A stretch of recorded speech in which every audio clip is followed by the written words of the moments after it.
So I decided to challenge myself to continue reading some of the greatest DC stories of all time. Now, these aren't necessarily titles or characters that I naturally gravitate towards, but they are some of the greatest stories for a reason. The very first one that I decided to read is sorta in my lane as a former track guy, and we are talking about the return of Barry Allen, the fastest man alive.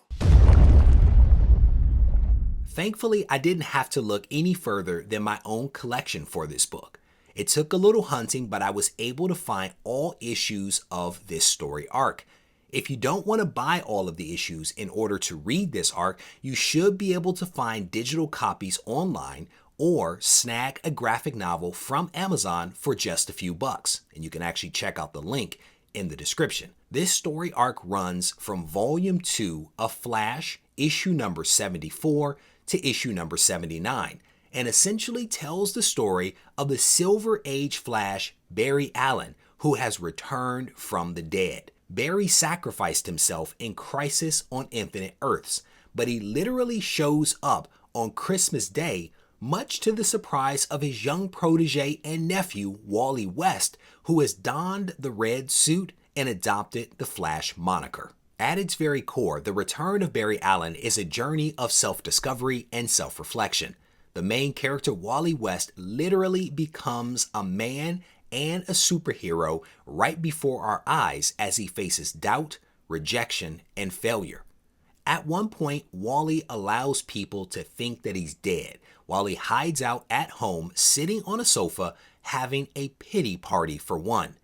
By the end of the story, I was honestly rooting for Wally to get his life together and to emerge on the other side triumphant.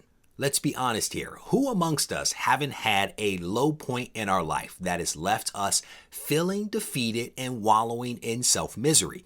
It is honestly this injection of reality that allowed me to connect with this character in a way that I did not anticipate. With that said, this isn't a perfect story. At points, the writing gets slow. I mean, really slow and also dated.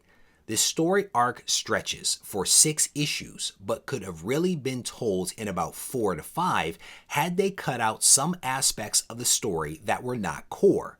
With that said, I am reading this story arc in isolation, so I'm not sure if the seeds planted with the extraneous information were used in some other way down the road. Do I believe that this is one of the greatest DC stories of all time? I honestly don't know.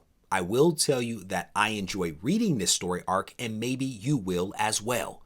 With that said, I am going to wrap this video up. I want to thank you for taking the time to watch. If you enjoyed this installment, I want to encourage you to hit the thumbs up button and to leave a comment behind.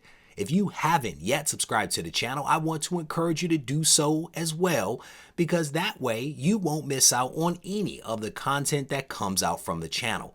If you need to reach out to me, you can do that on Instagram at Regie Collects. Take care.